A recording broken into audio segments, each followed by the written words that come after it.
1,000,000 to 1 shot, Doc. 1,000,000 to 1. Shot. Yeah. And water bath. I'm going to be done with my cigar before we ever start this pod. Make sure.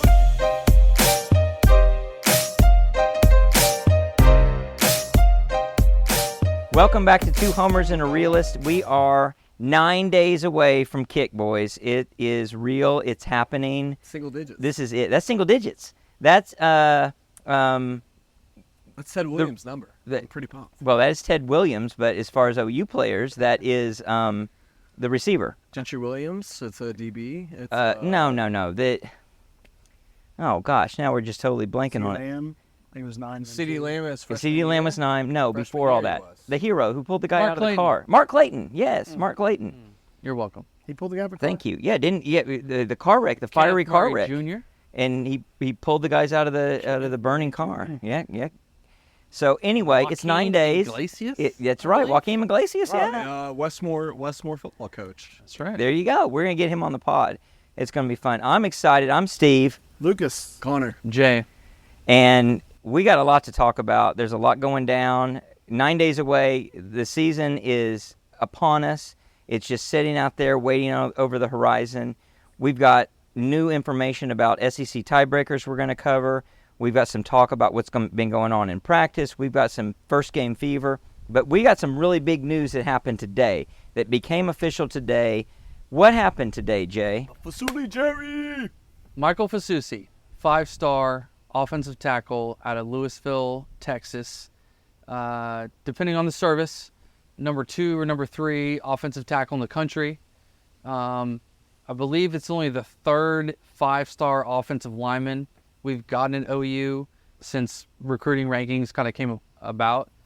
6'5", 300 pounds.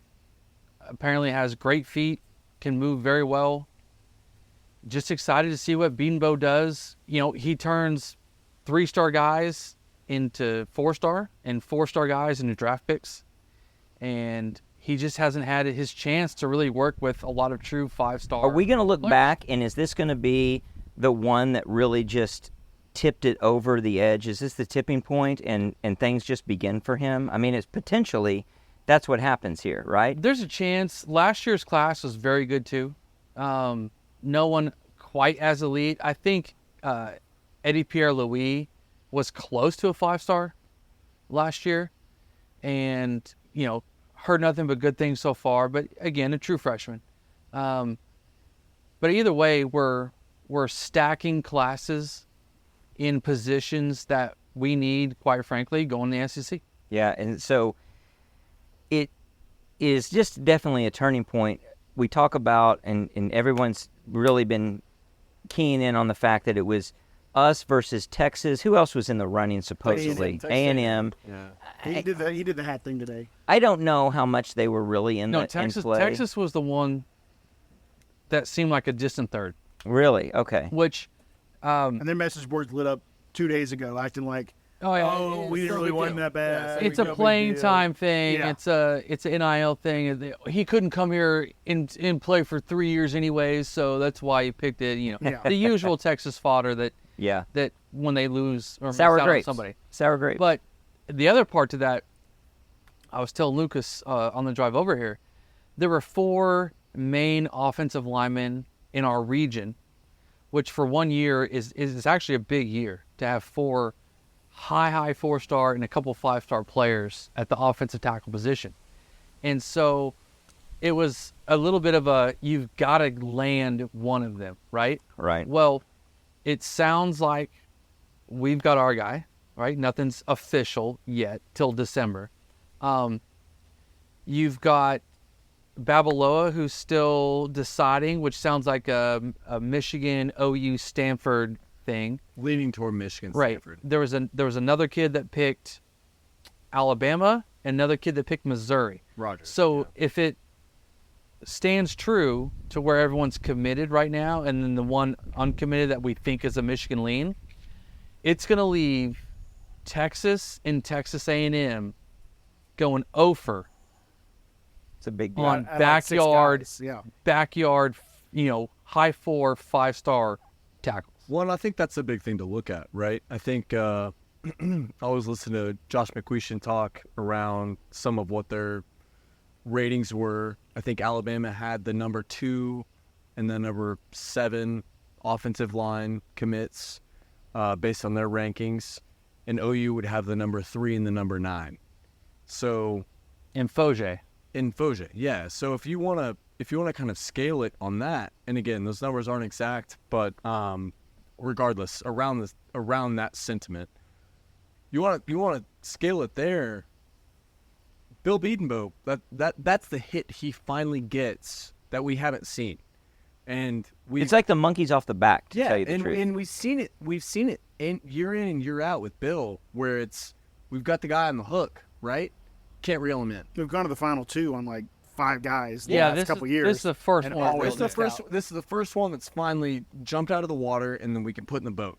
So, again, nothing's official until National Signing Day in December, but everything he's putting out, everything he's saying, everything I'm reading, it's an all-in OU commit, and we know Brent, and it's if you're not all in, you don't commit. Right. So I'm hopeful, especially with the offensive line kind of, I say this loosely, but kind of at the same time, truthfully, turmoil that we're in right now. You get an Eddie Pierre. Turmoil might be a bit much, but Yeah, at least turmoil is a bit much. uncertain. Yeah, just kind of A lot of question marks. It's a plug and play. Right. Right? Like you get a guy, you think he can play the position, that's where he's going to go. We haven't had this kind of set group that I think we're building, and we've built with Foje and with Fasusi, 2025 class, one of the best offensive line classes in the country. So you get that on top of experience that you're getting with the guys we already have in the program. I am beyond excited. When you look at the competition that you're going against now, not just on the field, but recruiting wise, to think that you've got 2 of the top 10 offensive tackles to go to one school, and then you throw in Alabama, you're talking about 4 out of the top 10 just going to 2 schools in the country. That's massive. And you're throwing them in the same conference. Yeah. Right? Like It's like you said, crazy. like Texas is going over in this position. Yeah. And we've seen some Texas stuff come out where it's like, Steve, you put it extremely well, sour grapes, right? Oh, this guy, it's no big deal. It's like almost like OU being like, oh, like, you know, Caden Greens is just a guy, like we can let him go. It's not the case. Like, Right. these are guys who can make a difference on your team. Right. Caden Green would have made a difference on this team this year. Michael Fasusi is going to make a difference on this team in the next 3 to 4 years, and I'm amped about it. Like, it's a big deal. I'm excited. Tell me how I can't be really excited about this. In the same guise as when we struggled and struck out on defensive linemen and defensive tackles, and all of a sudden it started to work, and we started to get those guys. And it opened up possibilities for a lot of people, and they start seeing it as a legitimate place to be. So if you're one of those guys, and if you're one of the agents of one of these guys or the families of one of these guys, you got to be looking at saying, all right, now Oklahoma is a real player in the offensive line position. That's kind They're of that for real. Bill Bedenbaugh curve we've been talking about, right? And it just kind of Where- crossed over to a new plateau. Where everything's been focused elsewhere. We feel like everything's been focused on the defensive front or in skill positions, etc. Like, is this the Bill Bedenbaugh curve we've been waiting for? And We've talked for a while too, where when was the NFL success going to translate to high school recruits? well, that's what's so funny. Right? The deterrence there is Texas has actually faltered back. And again, I'm focusing on the Texas biggest is the other way. Te- They but didn't no, have but- a first no. round. But Texas is faltering back on. It's not that Bill Bedenbaugh can't develop guys to get to the NFL. It's Bill Bedenbaugh can't develop 5-star players, to Which get is to the silly NFL. because Makes no sense. which is crazy. it doesn't make any sense. No, and I don't have a list of guys in front of me. The more in tune people will have the list of 5 stars that Bill has had that have panned out and not Bill's panned out. only had one. Right. And who's that? Bray Walker, Bray Walker. who's now at Texas State. And again, and yeah, And then the- that's, and then that's the- just that's an extreme example. But why is it not more impressive that he's turned 3-star and 4-star guys Exactly. In the first NFL rounders. starters Exactly. First rounders. for, yeah. for 5 years, you've got and starters, 7 guys that are starting in the major NFL. contributors in the NFL, not guys that made rosters, Right. guys that are making Pro Bowls, guys that are household names at the offensive line. That's few and far between. Creed Humphrey is from Shawnee. Yeah. I don't know what he came in as, a 3 or 4, but Probably consensus for it. Creed Humphrey is, and again, you used a great word, consensus, one of the best centers in the NFL right now. After 2 years. Maybe number 2. Yeah. Yeah. So, Well, Jason Kelsey it's, just retired. it's So- very... Yeah, he could be number 1. Yeah. Easy to make the case for Bill. So Bill's we're on year 4 now of multiple offensive linemen taking the draft. So he's had 8 offensive linemen drafted in the last 4 seasons of the NFL draft, and back-to-back first-rounders. Well, And I not think to that's mention- finally hitting home, right? I don't know what took so long for that narrative to finally land or take place amongst high school recruits, but I'm guessing the Fogiers, the Fasusis of the world, it finally made its way into whoever needed to hear it. Well, here's a theory. I've got a theory about that. So if you're an offensive lineman and you're thinking about where you want to go play, it would be easy, and that's sort of intuitive to think, well, I'm going to go play in a Lincoln Riley offense, and I'm going to be an all-star, but not necessarily so. Because if you're a receiver or quarterback, yes, you're going to play in that offense and you're going to be a star. But if you want to be a guy who's going to contend and be a top draft pick, very top offensive lineman, one of the things you probably want on your resume is the fact that not only did you play in a league that has very, very tough defenses, which now we will be playing in a league with very tough defenses, but you go up against very tough defenses in practice. And you're really showing your mettle, the fact that you have gone up and you're competing and doing well against those guys. And if you're an NFL recruit, a scout, you've got to be looking at thinking if this guy is really good because I see what he's doing and who he's going up against in practice. Not just that he looks good in a sensational offense. It's game tape and it's practice tape. It's everything. Right. And so I can really believe in this guy. And if you're back to being a recruit and a family, an agent, whoever is helping that recruit make a decision, you got to be looking at it saying, look, if you go to Oklahoma, now you can say this, you're going to be going up against some really good talent on the other side of the ball, making you really, really good. NFL talent. NFL level talent. And not to mention, I mean, there's a stat that came out today. I don't know what service released it. I think it's PFF. The PFF. I mean, the 2 top-rated offensive linemen. Rookies. Offensive rookie lineman of the offseason was Tyler Guyton with Walter like Rouse. an 80-plus rating, and Walter Rouse. And I'm not going to lie, like, I didn't think Walter Rouse was going to the league and do much. But the fact that he goes and gets developed for a single year under Bill Bedenbaugh and goes and produces a top 5 rookie rating within the offensive line group is crazy. Is there another thing to be said in the past, though, that, yeah, the scouts are seeing they're playing in the Big 12. But when you look at total snaps for a season and they've got 500 snaps and they've given up 1 sack and 4 pressures, that the stats help, even though it's Big 12 competition.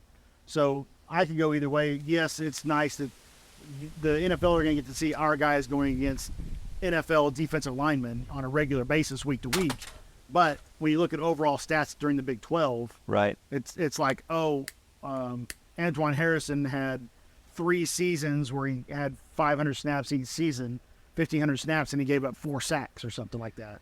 To piggyback off what you were saying about basically iron sharpens iron, our 2026 commit, Jaden O'Neal at quarterback, one of the things he said in the very few limited interviews he had was he's going to get to go up against a Brent Venables defense every day.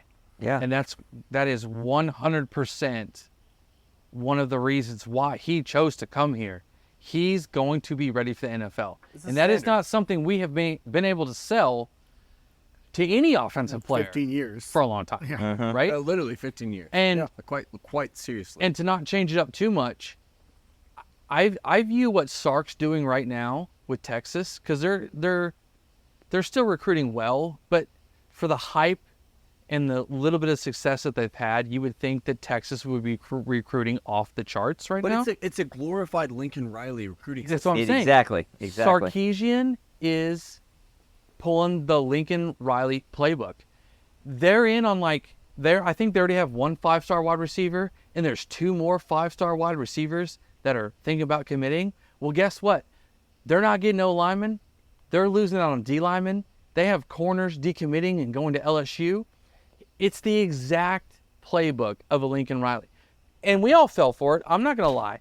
Oh, when you bring in Jaden Hazelwood, absolutely, and Theo Weiss, Trajan Bridges, and Bridges all in one class with Spencer Rattler, which was a great class. and that's great. You just need need everything else to go with it, and he didn't have it, and it doesn't sound like Sark does either. I feel like Sark's heading that direction. It's just neglect, and Texas will have a little bit more leverage because of what NIL is. I think they know at a baseline of what they need to do to bring in offensive linemen that are going to be serviceable, and then bring in people on the other side of the ball. And this is the first time in a decade plus that they even have had a serviceable offense. But exactly. And to your point,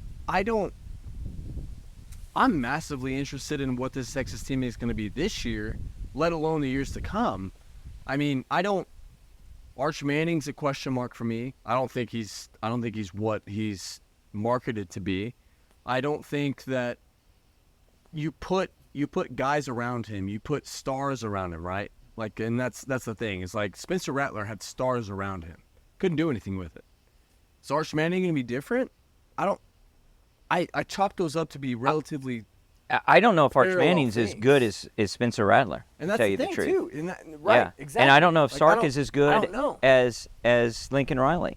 At least not for the time. You're gonna have to be massively, massively creative and And that only lasts so long if you think back. So I think of this as the new era of average is over.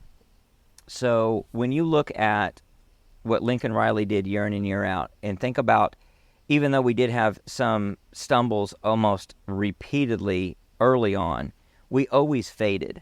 Everyone has a tendency to fade. Who doesn't fade the most? And that's teams that are built to win top to bottom. And if you're a Lincoln Riley team, and perhaps if you're a Sarkisian Texas team, you're not built to win. You're built for offense. You're built for flash and show. And so what that might mean for OU is we have a very difficult game against Texas, and that's the peak Texas. But by the end of the season, if we're where we want to be, we're going to be facing someone else in an SEC title matchup that won't be Texas, because they'll have faded and have lost games they shouldn't lose in the 8th and 9th and 10th game of the season, and they're struggling because they're not built to win throughout the rest of the season. Well, and ironically enough, that the Texas game, ESPN released their percentages for OU against all the SEC teams this week.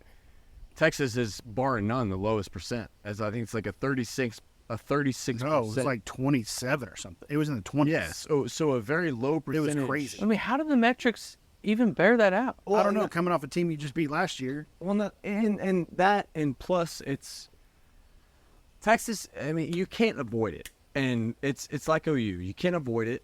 And if you have a returning starter who made it to the playoffs as a quarterback, and you're replacing guys around him, it's gonna be hard to discount it. And I say that very objectively as someone who is just on the outside. Subjectively, it's very easy for me to do it. Well, we've been there. We and have, that's even objective, because we've been there and we've seen the struggle, and we've seen what it is when you don't have everything else in place to continue winning. We were and I think that fact that you mentioned, Steve, I think it's very discounted by the national media and the national pundits. Yeah, they don't see it. They don't see it. I think the 2 interior defensive linemen that Texas had and they're losing, on top of everything else on the defensive side of the ball, it's going to be a massive concern for them. Yeah, I think if you had a truth serum, it would be a close vote inside the coach's room if you had asked them, hey, do we want Ewers back, or do we want Devondre Sweat and I can't think of the other D tackle's name back. They'd want those guys back. You might take those 2 D tackles back Oh. before Ewers. Oh, absolutely. I think that game. I think we go, But not like, nationally, though, right? No. Not in everything- metrics. No. Not in metrics. But everything and is not in, not in sexy. Yeah. everything assuming what ESPN is predicting and outlining as lines in the games and everything. We're both going to be either undefeated or one of us with one loss or both of us. I don't know. I think that Texas probably goes into that game as, and is the line out for that game? For the Last time I looked, It's like 8.5. it was 9. It was 7.5 or 9. It was No, it's 9 higher. like Yeah, 2 like months or 8. ago. Yeah. So I don't think it's moved either. That's a gigantic number Texas for OU. is going to be a touchdown plus favorite. which would and just piss us It's off. crazy to me. It's not even that. It's just that The what players we have right now. as in us. It's the game that Look is at the game. history of the game Well, the last yeah, 25 exactly. years. As we talk about it and think about it, I've already got money on that game. The last So you 10 get the years. points, and I want even more. Because to me, at the very least, as we get to that game, that line's going to narrow. I can just take the other side in middle of the bet Yeah, and middle be of the bet. fine. Exactly. It's silly. It's really ridiculous. I think that line ends up somewhere around 3.5 points on either side of the ball. Truly. And No, I agree. It will not surprise That's a good me. prediction. Texas goes and gets beat by Michigan. OU actually goes out and wins against Tennessee and Auburn. If OU's not a 6.5 point favorite for that game, Right. that happens. I That's think a I gigantic think, swing. Yeah, it's not going to be a 17. I don't know. It'd be a pick 'em. If I you have don't an know. It depends how undefeated you win. OU It who's depends how you probably a win. top 5 team at that point It's probably a against a 3 or 4 Texas who point. is at the bottom of the top 10, And beat by a depleted Michigan team. A depleted Michigan team. Okay, if they lose to Michigan, if Texas doesn't, though, Texas has Michigan and Arkansas before us. they have Arkansas too. Yeah. And Arkansas, but no. It's not a pushover. Nah, it's not a pushover, but it's Arkansas. Arkansas is going to struggle Arkansas to win 5 whipped them games. 2 years ago. Arkansas is going to struggle to win 5 games. They got Bobby Petrino now. They might have an actual offense. They're going to struggle to win 5 games. They might have a bunch of motorcycles that will help them. I played their It won't do quarterback much. online, NCAA. Is it Jefferson? No, some other freak. Where did Some KJ 6 Jefferson go? UCF. That's right. Big 12 has to deal with it. I don't know. It's going to be we kind of live in this world right now, and we don't directly acknowledge it, but it's a fact of the underrating. Like, OU's just underrated, in my opinion. Which And is great. I'm okay with it. I want it. I want the underrating. I want the low expectations to overcome. I don't want the Dylan Gabriel for Heisman and Oregon as a 2 seed in the playoff. I've type lived of my entire expectations. life on lower expectations.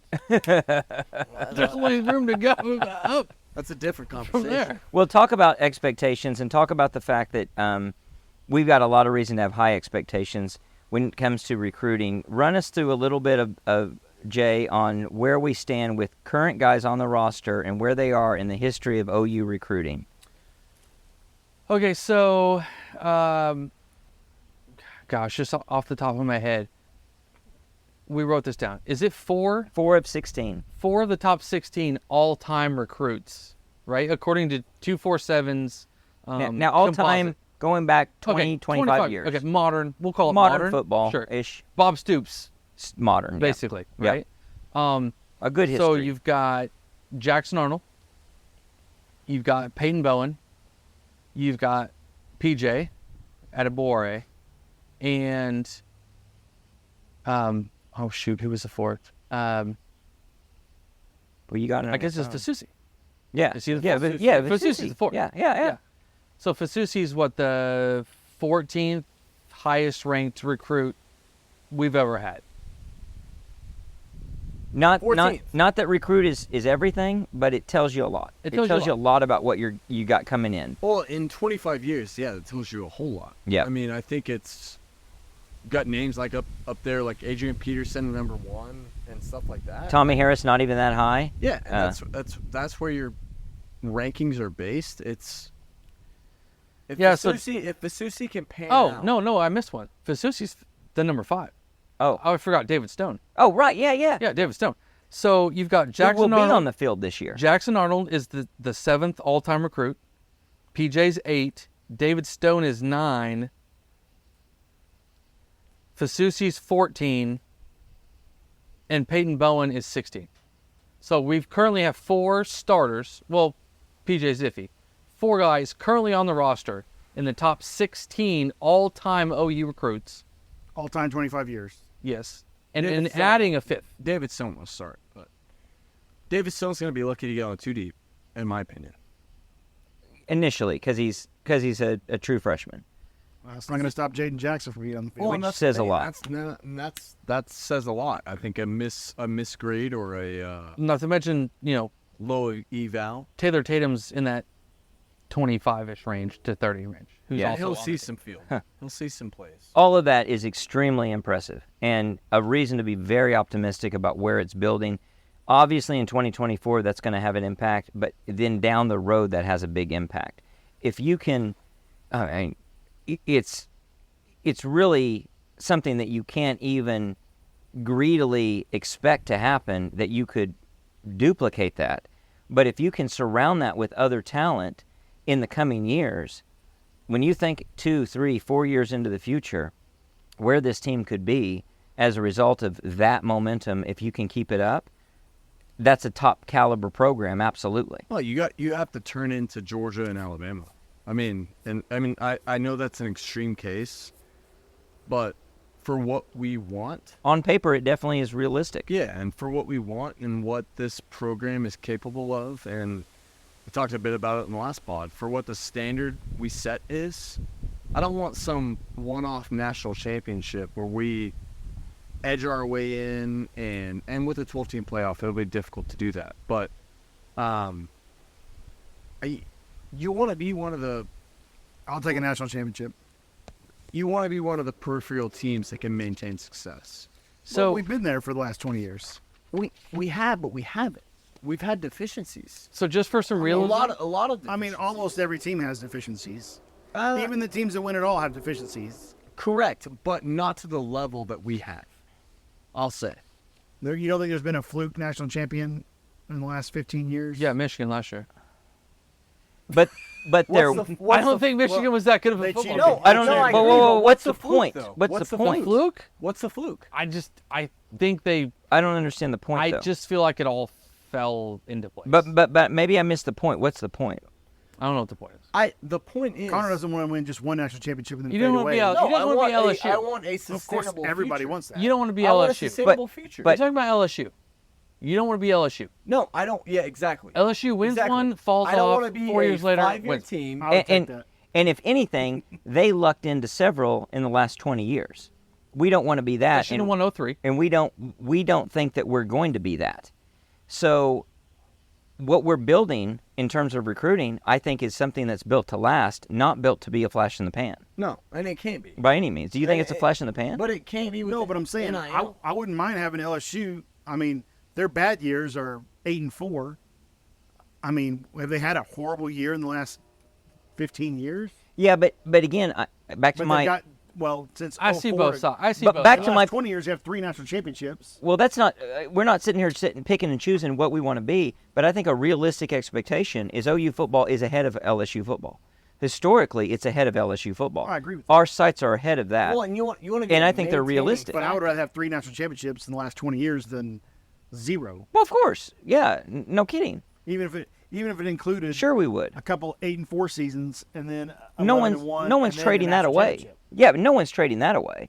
We're all in agreement on that. I don't know. It I doesn't sound like Connor is. I don't trade it away, but at the same time, it's like But it's not good enough. it's hard for me to sit there as a fan and say, I'm going to go win with Joe Burrow and all these guys around me, Justin Jefferson and the Jamar Chases of the world, go win a natty because it's obvious that we're just a juggernaut.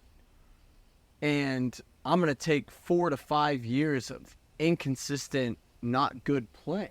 And fire your But it's coaches. not as really- well. It's not really not good play though when they're No, it going is, 9-3 or 10-2 and just not making the playoff. No, but it is like at where we're headed in college football, that's not going to be good enough. Yeah, that's back to my It's not average gonna is be- over. It's not going to be good enough. And they won't be able to sustain that. I'm going to get to a quarterfinal or a semifinal, and there's no shot. Like, I want to be the Georgias. I want to be the Alabamas who say, top to bottom, I'm good. Like, Georgia won a freaking two national championships with Stetson Bennett. That dude, he's a game manager. And I don't think that's going to cut it any longer. No, and like that's the case. Is like you have guys out there who can, like Stetson Bennett, who back in the day could just go and manage a game and go win it because your defense is so good. McCarthy did last year. But now with NIL, like you have a differentiation, you have a separation, right? I would say with and NIL is an element of it. I would say with the fact that you've got these power conferences, you're not going to be able to luck your way into it as a Michigan or an LSU in years past when they were able to do that. It's not going to happen. Shouldn't be able to. You're going to go into too many tough matchups, and if nothing else, even if you make the playoffs, you're not going to win 3 or 4 games in the playoffs with a team like that. Well, and the good thing is the playoff is a quarterfinal bye. It's not a semifinal bye, right? So you got to win 2 games against 2 great teams, assuming To make it to the final. To make it to the final. Well, really 3, Yeah. because you got to win your conference, You got to win your conference, and then you've got to go, and then you've got to go win the next 2. Yeah, but you make it, if you're the 5 versus the 12, I'm not going to say OU at 5 going against UCF as a 12 is that challenging of a game. No, it's probably not. Then, No, but you the turn next the 2 table. rounds are the Right. Yeah, right. And So that's it's where I either kinda win draw 2 or 3. Yeah, you draw a line at the quarterfinal, right? Like you draw a line at the buys. Yeah, but And- see, like a 9-3 OU could be a 12. And if you're sitting at 5, And it might be the better place no, to be. a 9-3 as an OU, yeah, it could. I think the 12 It almost could be a every top- year is going to it- be that group. it could be group a of topper 6, or whatever seed. We're going to call that now. And if you're 9-3 with, Wait. go ahead. Is the number 12 team pretty much not always going to be the Yes. the Boise. Boise, the Tulane, the Yes. I Unless- I don't know. No, I don't know. I don't An know. undefeated no. Boise and a 9-3 OU this year. Last year Liberty gets put at 10. I don't know. I think That's where Liberty's out last year. I It's think 10. a 9-3 OU is probably in the 5 through 9. 5 with 9 and 3. They might be. No chance. It depends on who they've lost to. If they've lost, no, that's not likely. Yeah. Because I think they'll at- have lost at to the best you're champion. 8 at 9 and 3 at best. Yeah, so I said 5 through 9. So you're probably in the 8-9 position, but not the 5 but not the 5. No, not the 5, or the 6. because that's going to be reserved for the team probably who loses the Big Ten and the SEC championship. Yeah, and you can chalk that up to probably the 5, 6, 7 seeds are going to be losers of conference championship games. Right. Yeah, Right. more than likely. 8 will be a toss up because the 8 seed will probably be. I mean, it's highly coveted. Notre Dame. Yeah, it could be. That's a good point. For a Notre Dame while, should not be Notre involved Dame in could be it. 5. Until people start saying, you know what, Notre Dame, we're not going to put you above a 9-3 OU, who played the schedule that they played. No, if Notre versus Dame, the if Notre schedule Dame you makes the played. playoff, it should be on the terms of an at-large bid.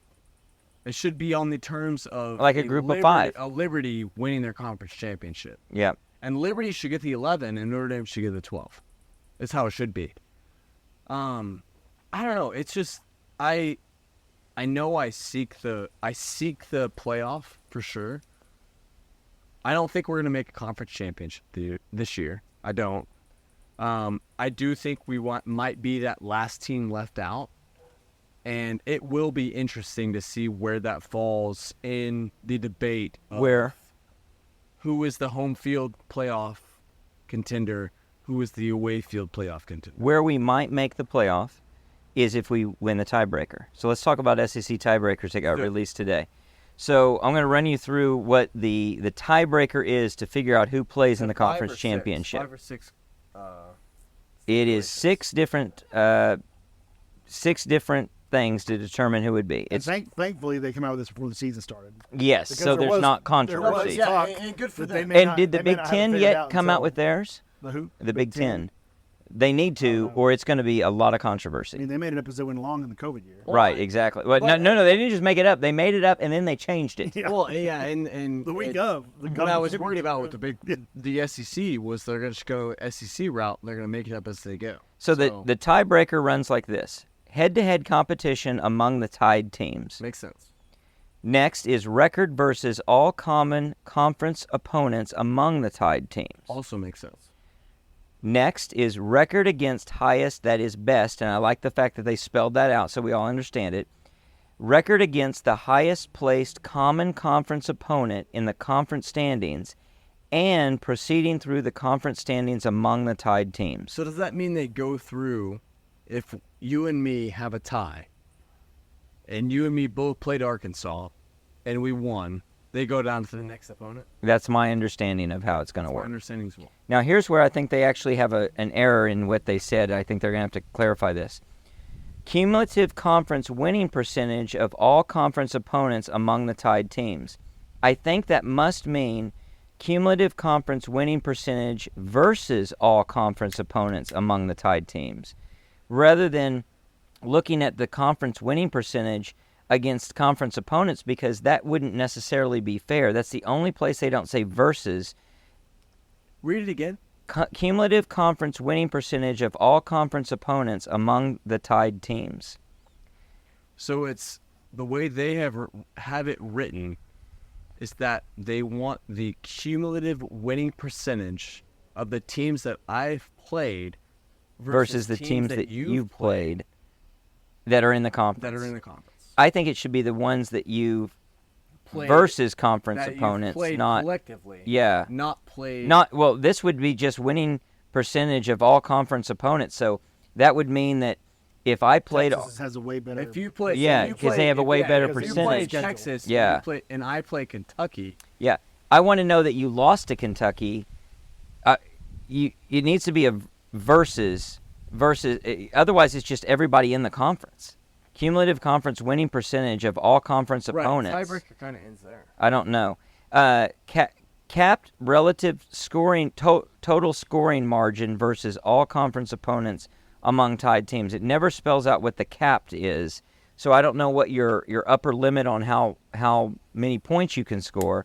But it's basically saying, again, who did you play, and did you play the same teams we played, and what was your winning margin against those teams? See, I like that above the one previous, though. I do too. And then it's random draw. So if we can't figure it out by then, we go to random draw. And I don't think there's any way to go to random draw unless it was just, I just don't see how that would be possible. But it's funny especially with that D, that winning percentage against conference opponents, unless I'm misunderstanding. You look it. at a scenario where it's OU and Texas for first or second place. We don't play any common opponents. Nope. So- Not a single one.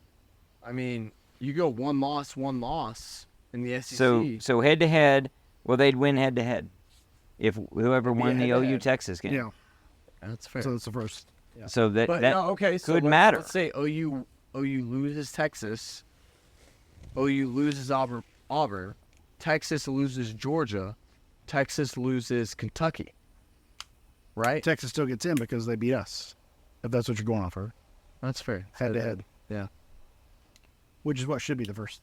it should be. And it should be. That makes won't get- sense. It won't get past that in many cases, I don't think. Now, what it might be is if it's a 3 or 4 or 5-way tie, that's where it may get really funky, because the head-to-head won't matter, because you'll be a round robin and you'll have to go to the next one, and then you'll start working your It'll way be down. Texas Tech. It'll be like OU in in 2008. Exactly, and so Yeah, you're it'll you're be- working your way down through the group as far as that OU had it goes. figured out so well. Like everyone wants to shit on the We say they BCS. did. Oh, but everyone wants Well, to you I put think your it's team logical. in the everyone highest wants to position to crap get on there, the right? BCS though. Like it is a very It's very objective. logical solution. And it was spelled out, and to tell you the truth, it's in the conference's best interest, because you wanted the team who actually is the highest ranked team To be to be in that thing. to be there. And who'd we beat Missouri that year? We beat the crap out of them. Were they number one? Yes. No, Oh, no, not that year. They were 07 they were. Yeah. 08 they were like The conference championship top of 08? 10. Ah. No, they weren't number one. That's were- the one I just watched. Missouri They weren't number one. they were number one in the country, and we were like 5. Or Not something no like way. that. Yeah, in 07, yes, because Missouri was playing for a spot in the national championship game. And we 07 knocked them out. And we knocked them against Vautech. But what was it in the 08? Look it up. I don't know. It was like number 2 versus number 6 or something like that. And we won and got in against Florida. Yes. So- we won in demanding fashion. I mean, it was we were on a 60-plus point scoring streak in like our last 5 or 6 Yeah, and 5 they, games in a row, and they scored weren't that good. Yeah, Yeah. we They were like 10. We beat the crap 9, out of I we think. beat They the were still crap good. out of- They were still good. Yeah, They weren't a top. Yeah. That wasn't the year the Missouri went to, or the Kansas went to the Orange Bowl. That was 07. No, it was. That was the year Kansas went to the Orange Bowl. Because we went to the national Because we were in the championship. national championship. Missouri lost. Kansas took the place of the other BCS team. Kansas. I'll give you 3 reasons. BCS. Akeem Talib. Well, it's going to be interesting. Hopefully that gives us a little bit of backdoor hope to get into the playoff, or maybe not, because as we've looked at it, you might be sitting pretty to be the team that doesn't have to play in the conference title, and you make the playoffs even if you're a 9 seed, because you take the weekend off to rest and recuperate and figure out where you're going to be, going up against, so 9 would play 10. No, 9 would play 8. Is he 5, 6, 7, 8, 9? 9 would play 8. So we would play the 8th team. We might be playing an Oklahoma State or Oh, somebody my like God. that. Feed that. Do you think- Feed that in my vein. Do you think that? Put it in my Stillwater. Oh my God! Put it in my veins. Do you think the proverbial blue bloods and any of the new money teams that you want to add in there, whether it's a Clemson or a, I don't know, Missouri this year, Ole Miss or something, Florida State's good. do you think that every team's goal is playoff or bust with 12? Not bust. You don't think it's a bust? When you say every team, what do you mean every team? No, I mean amongst the blue bloods, Yes. the new money. Absolutely. It's playoff or bust. What do Oh. you mean by bust though? Like Like Phil, it's a disappointing if we miss season it- if you go 9-3 and you If finish you 13. if you don't make Yes. if you don't make a Yes. 12-team playoff, Yes. and you're an OU, a Yes. USC, a Michigan, Ohio State, a Miami, It a was a failure of a Clemson, a season. Bama, a It was LSU, is it deemed not successful? Yes. yeah. I think a new goal that you have to set, well, actually it's not a new goal, it's the new wrinkle on the old goal. And that is, when you're in Oklahoma, your goal is to play for championships. And one version of that is getting to a conference title. And the other, and it goes hand in hand with it, is playing for a national title. And there's 2 ways to play for a national title now. You can either win the conference and play for the national title, or you can get into the playoffs to be competing for a national title. And if you haven't done enough to do one of those 2 things, It's not enough. it's a failure of a season. Agreed. It's not enough. Yeah, I'd agree you with that. you have to do that. Do we consider last year a failure of a season, going 10-2?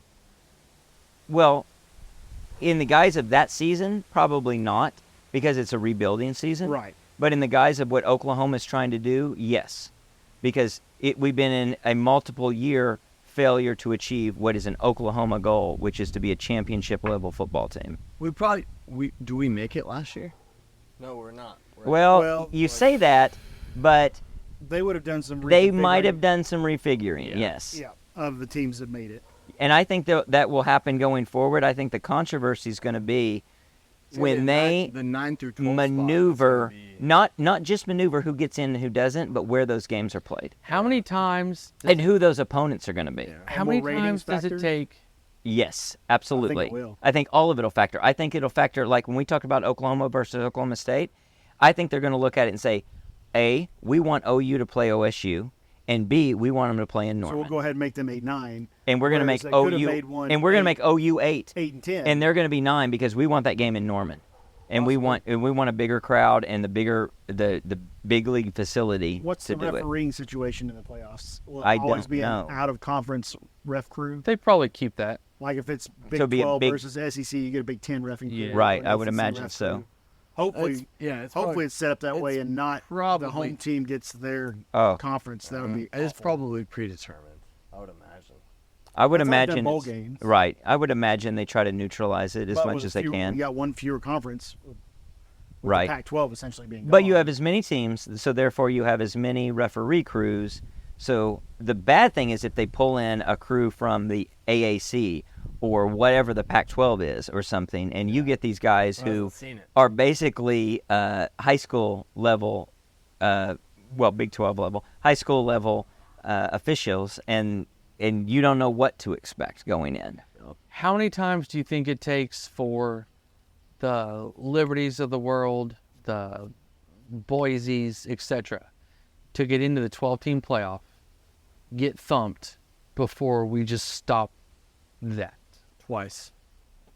aside from the, are they I guaranteed think a they're spot? guaranteed a spot. They're guaranteed a spot. I think A group spot. of 6 A is. spot. They're guaranteed a spot. The But highest they're ranked already, group of they're 6. already discussing that though. I think it's they're when already the super discussing conferences the happen is when NIL. that goes away. Yeah. If they start doing the NIT version of The bowl the national games. Yeah. championship. But money talks. And if whoever gets in this year and next year, let's just say it's just an utter boring, terrible game. Sponsors, viewership, everything. Right. That could happen very quickly. Oh, Where I they're think it like, will. What is Yeah. this game doing? Yeah. What are we But doing with this game? Don't get it wrong. Like if Boise goes, and again, Boise. It could go reverse. Too. Boise is an extreme example. Boise goes undefeated in the regular season, wins their conference. They're hosting a playoff game, right? Yeah, let's say they're 6 Yeah, they're going against an 11 they're hosting- OU, and OU beats them by 30. but let's say. they're hosting at their field, Yeah. right?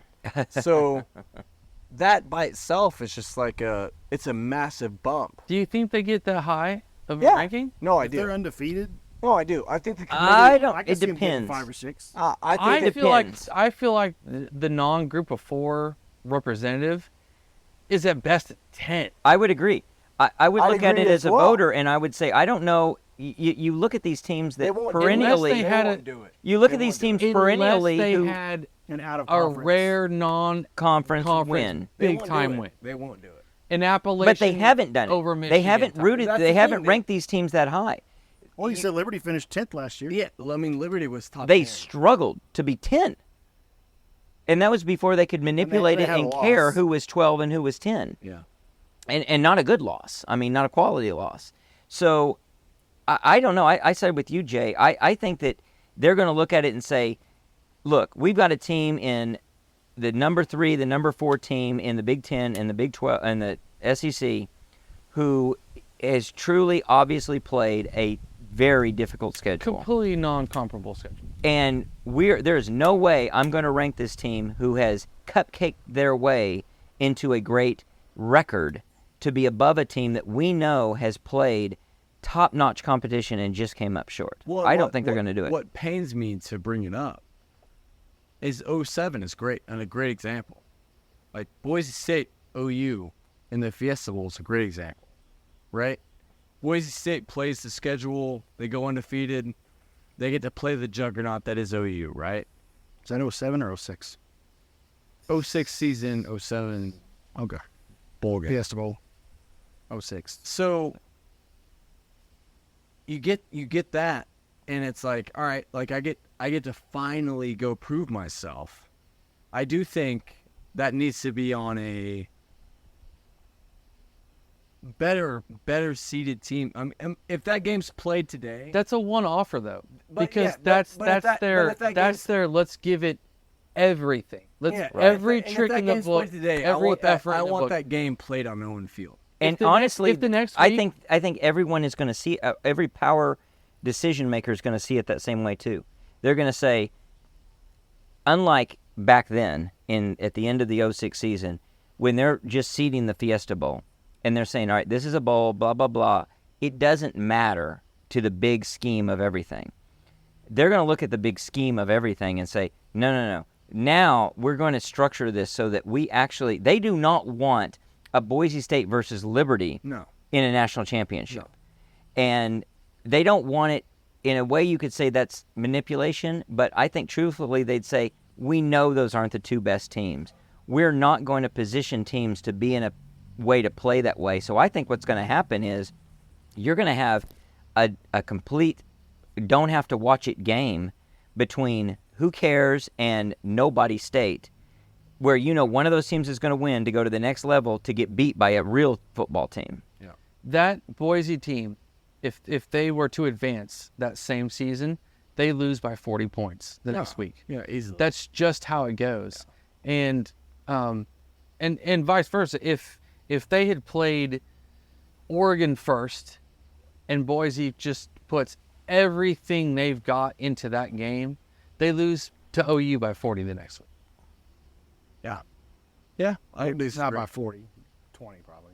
I'm A just lot. saying, They lose by a lot. They're it's human nature. It's the coaching. It's Well, the everything. preparation. Well, look at it's the OU game. fans. It's the students. It's the players. We gave that game away. It's just everything they've got. This is the It- Super Bowl. and they're not going to do it twice. Yeah, they're not going to do it twice. Just not going to happen. So, yeah, I agree, and I think that's a way to transition into teams that are not serious about high-level football. And so this is going to be a struggled segue into what got announced this week about NIL at Oklahoma State. And you had a guy in Mike Gundy kind of just completely change his tune from a guy that was very anti-NIL and anti the changes in football to now embracing it in a way that if I were going to troll NIL, I would say this is what we do to make fun of it, and yet they're leaning into it, embracing it. What they've done is they've announced that they're going to have QR codes on the back of the helmets of the OSU players, and it's going to be where a fan can scan that code and then make a contribution to their NIL general fund because they want to or whatever. To me, that is making a bit of it's almost a mockery of what NIL really is designed to be, which is a reward for players. It's kind of cheapening it. It's like we're going to give tips or something. I don't understand exactly what the theory is behind this. I don't think it's going to work on a number of levels. One, I don't see how or why people are going to key in on this QR code and decide that was a really exciting play or outcome. I'm going to all of a sudden give to their NIL program. Two, I don't know how they're going to execute on it. I don't know how they're going to get to these QR codes and actually scan it. What do you guys think? I mean, I wouldn't be surprised if we walk in the stadium and on the seats in front of us, they've got QR codes now that take you to Sooner Sports for the roster and stuff like that. I wouldn't be surprised if it links you to when you go to Sooner Sports that there's a button for NIL. I would be surprised by that. That you can donate while you're sitting in the stand. I would be surprised by that. I wouldn't be surprised at all. I would think to me, that looks desperate, and soft. it looks so soft. To They're me, trying to find every way they can to get money into this fund, and you may have people that just aren't media people that, I'm not on Twitter, I'm not on whatever following OU. Yeah. So this whole collective thing is, you Yeah, may have heard something about it, but you didn't really know how to donate. Sure, or anything like that. maybe. the gray hairs. And now, right? maybe. Yeah. I think it's I think if you're trying to chase that, you're chasing a weird little crowdfunding that is going to amount to pennies, But it's also going to and be it looks ridiculous. the new version of the $100 handshake, where after a game where OSU, Yeah, but that went to the OSU player. throws a touchdown, and then after the game, when he's out meeting people after the game celebrating, That the donor hands him $100. if that to the degree that existed, that was minor. Steve, that would be tax-free. Yeah. Tax-free under either presidential They're candidate. going to have a drop-down box where you can click which player you want to donate the money to. I don't think that's going to happen, and I don't think that's going to be something that is the defining way that NIL is done. Now, maybe it gets done at an Oklahoma State. That's the only way they can generate NIL funds, and I don't even think that's fair to them. But to me, I'm ready for the it's first silly. hacker. It is ridiculous. I'm ready for the first hacker QR code that shows up on ABC television, and everyone who thinks they're donating to a collective Well, they're not going to do it. is donating to Steven over here on some account. And in 3 hours' time, he's built up The reason I'm not going to poo-poo 137,000. the whole thing is because what is it hurting? Yeah, you I'll got tell a you what I QR think it's code on hurting. your helmet. It may look a little cheesy.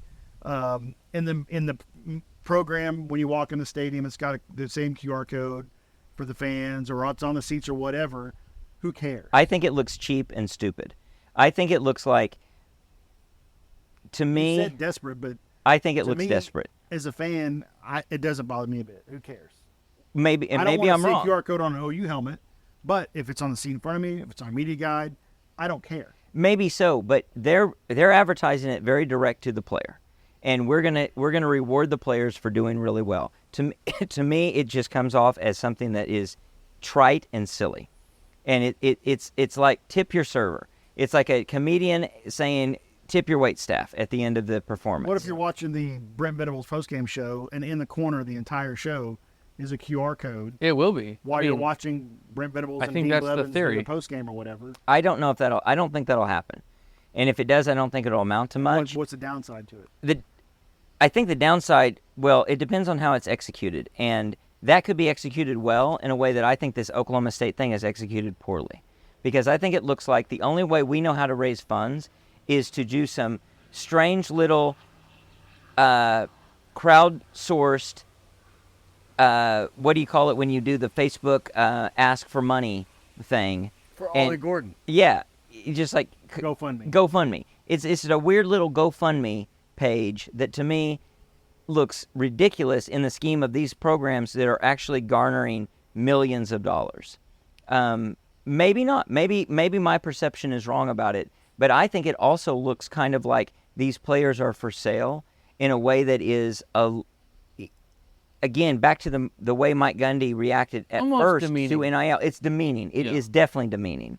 It is like, and to me, if I were Brent Venables, the reason I wouldn't want that, especially on the helmets, is I wouldn't want to portray the idea that these guys play for you and now you get to boo and otherwise be derogatory to players and their performance just because you clicked a QR code. What if you can take away money on a dropped interception or a dropped touchdown? It's not too far Scan from the that. code. I want my $10 back. Yeah, it's not too far from that in terms of what they're I'll kind of portraying. go. Between the two of you, I'm not as bougie as you guys are about jerseys and colors and traditions and other things. We know that Just- by the clothes you wear at the game. exactly. You buy your Walmart But OU shirt. But I will say I don't have a problem with the QR code in pamphlets or magazines or even on TV shows like you talked about. A jersey, a helmet, something like that, absolutely not. No, I agree. And I'm not That's a where I tradition- am. I'm I not a agree completely with traditionalist. that. I agree. We're all in It- agreement. Yeah, we're all in agreement on that. That's just pathetic. What's next? A QR code on the 10-yard line? Like I don't understand. It just, that part to me is over the top. But any other medium that you want to put it on, I could care less. It affects me none. Flipping the page or scrolling on a website, it like you said, it doesn't do anything to me.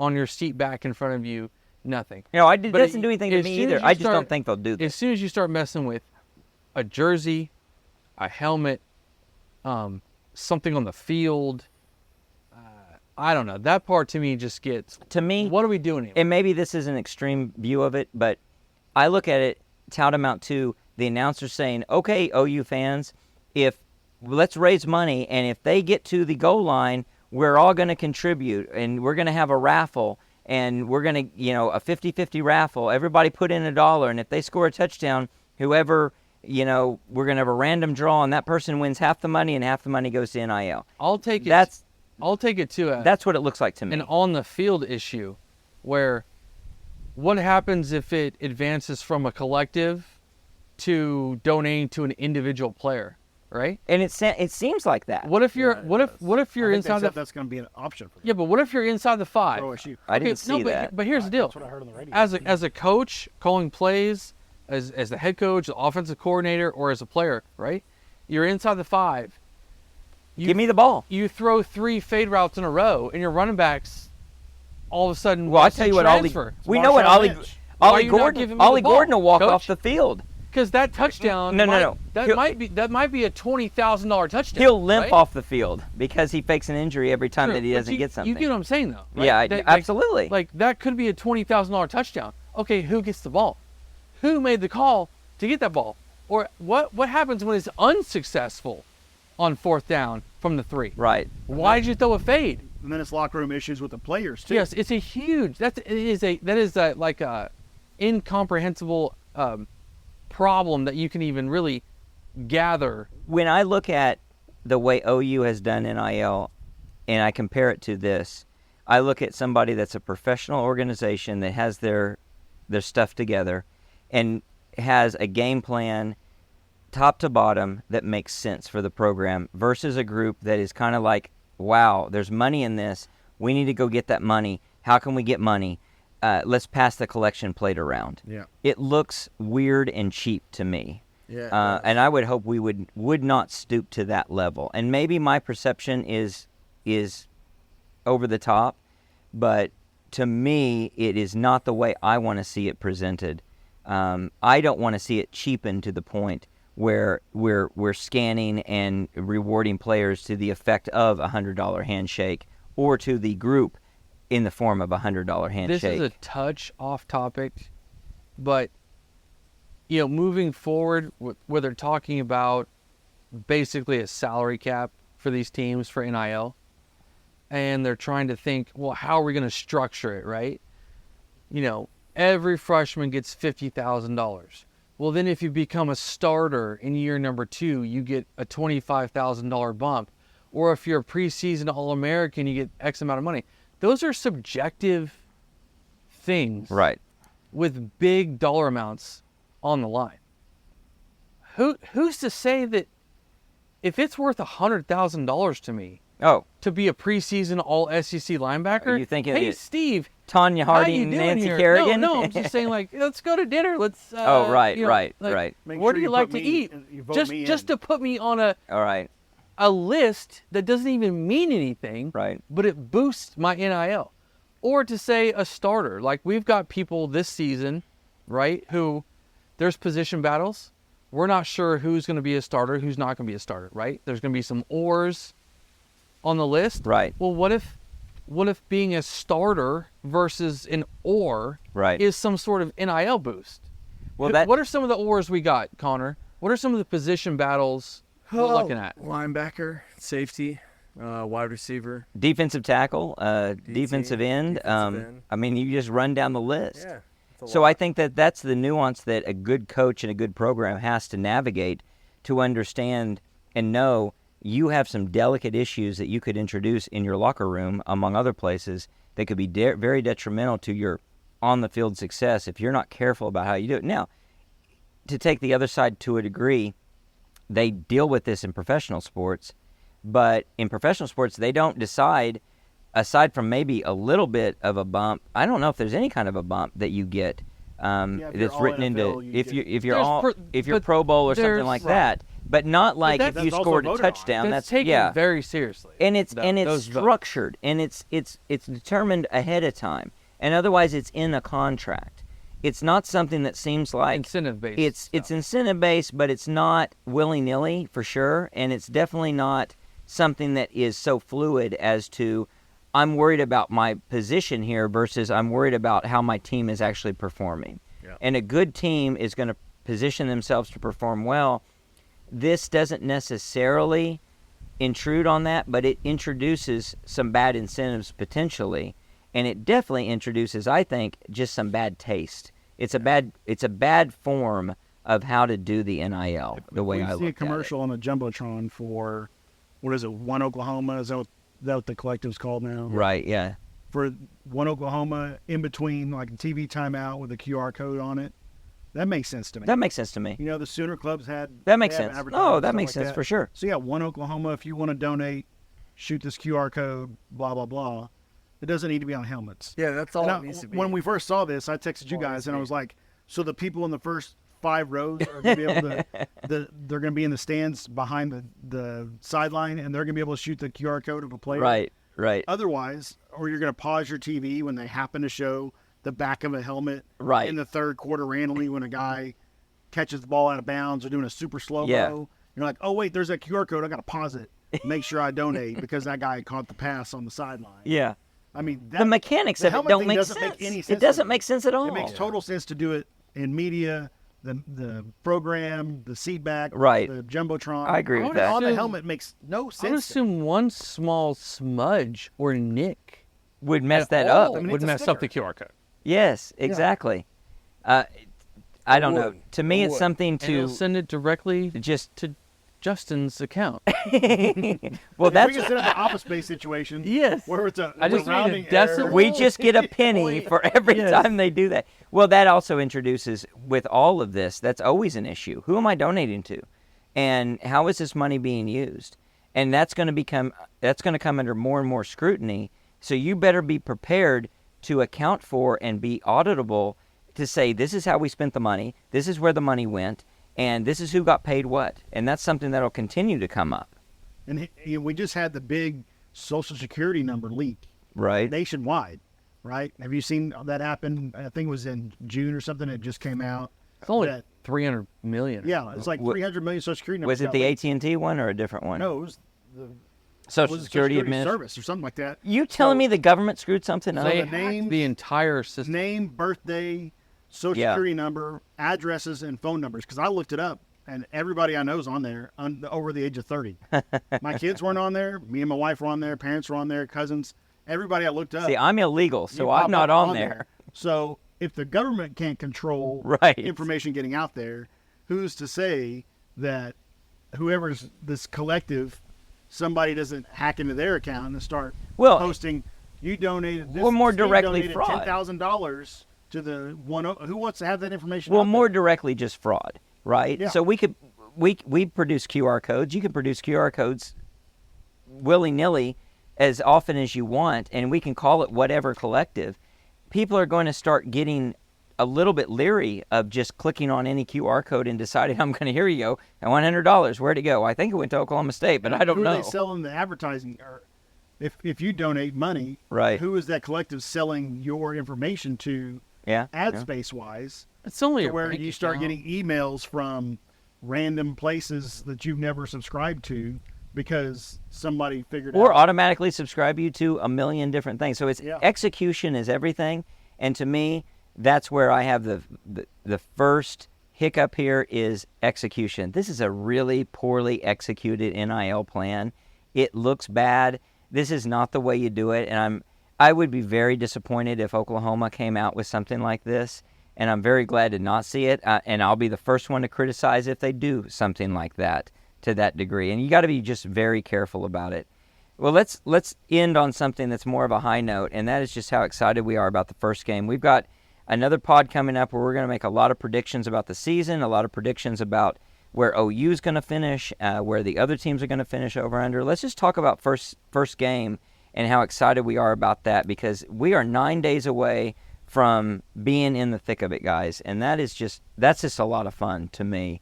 It's funny, we've had this, in some ways the shortest, in some ways the longest off season ever, and we're about to be right in the mix of it. What is the excitement that you guys are feeling? I'm 10 out of 10. I'm ready. I'm productive at work.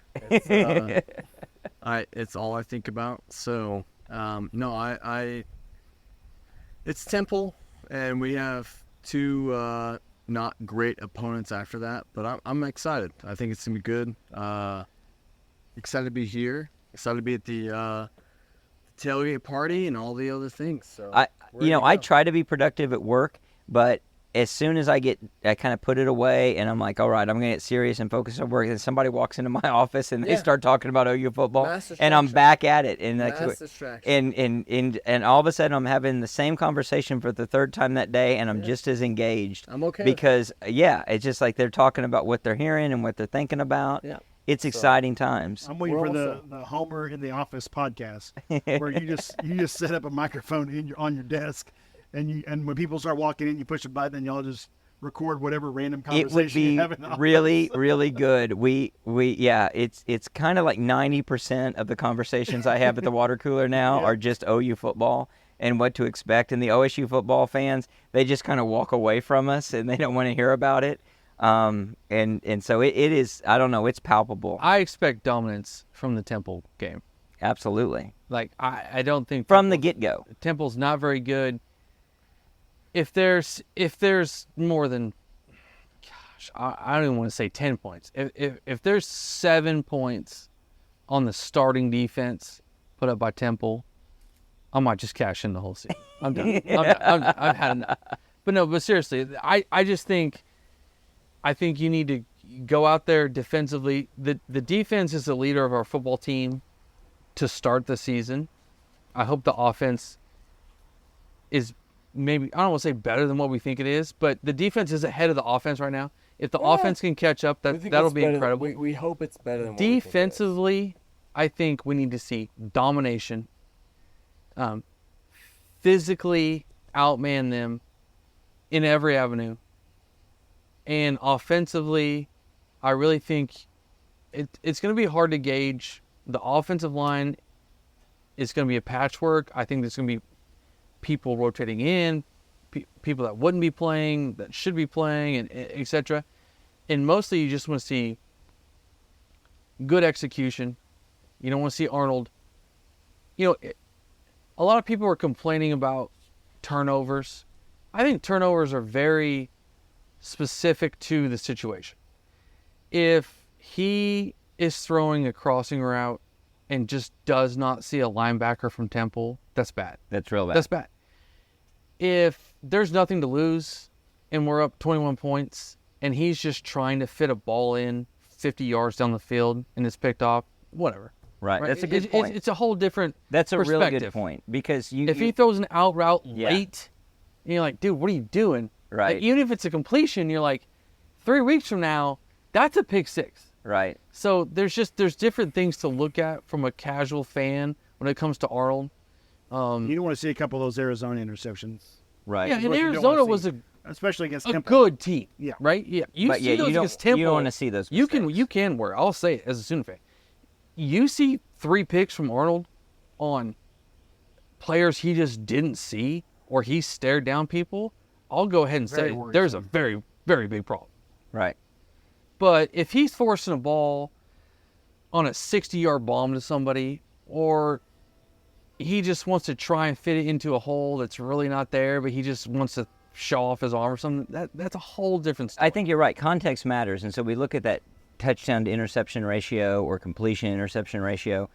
It's more than that because it's what is the context of the interception he actually threw, and when did he do it? And one of the key guides to that is when he comes to the sideline, how do the coaches react to it? And do they really chastise him, or do they say, pat him on the helmet, say, that's okay, I understand what you were doing there, let's learn from it and let's go on from there? That's really key, and that's beyond the casual fan's observation. Yeah, because of what it is. they might be saying to him, hey, this series, push the ball. Right. Push the ball down the field. Make a throw that doesn't look like it's there. Just go for it. We're good. The defense has allowed 60 total yards Right. this half. Just do what you want to do do with the whatever football. you want to do. Yeah, and I think you're going to see that in to that casual fan versus the more expert fan, as well as obviously the coach. When you look at defense, you're not going to see the same type of leniency because they're going to expect excellence. And what you won't see, you're going to see probably, almost undoubtedly, you're going to see a great defensive performance. If you don't see a great defensive performance, you got to be really worried. Super. So you'll see a great defensive performance, and yet you'll see Brent Venables Chewing and all the way down through Zach Alley and everybody just completely irate about somebody who was out of position. You're going to say, wait a second, there was an interception, and there was a drop for a loss, and that was, why are you mad? Because they're looking at the fine-tuning of what didn't happen in terms of, I want perfection. Or this quarterback didn't see the backside post. Right. It was there. It was open. The next guy, You cannot allow that. Nico from Right. Tennessee is going to kill you on that. Right. Yeah. So it's a very different thing of what they'll be looking at for sure. If OU wins the coin toss, do they defer or take the ball to start? Defer. I think they take the ball. I think they want the offense. I think they want the offense out there. I think you defer because more than I'll take likely the bet. you get a 3 and out and you get the ball on your own 40. Yeah, I'll take the bet. And your first possession is on your own 40. What do you say? Good prop bet. Good prop bet. What do you I'll take say? Defer. I would say defer. I think you defer because you want the defense to set the tone, Yeah. and you want to put yourself in a position, hopefully, that is a success position for both. So if you kick the ball off, you stop them, they punt, you're in good position to score potentially, versus if you come out and you build confidence. I would guess they err on that side of it and feel like they don't have to go and establish themselves, whereas the strategy, I see switching when it comes to the Tennessee game, the Auburn game, Texas game, and down the road, where they say, all right, we're ready to take the ball, and we know what we can go down and do, and if we can accomplish what we want to do, we flip the field completely. Now, again, in a Texas game especially, you might say, we've got a very strong defense. We want to err on the side of getting the extra possession in the second half. Right. So you might do that. But otherwise, I think you set the tone with defense to begin the 100%. season. Absolutely. Well, we'll see. We'll see about that. We'll see about a lot of things. We'll be back with some predictions. Until then, Boomer. Sooner.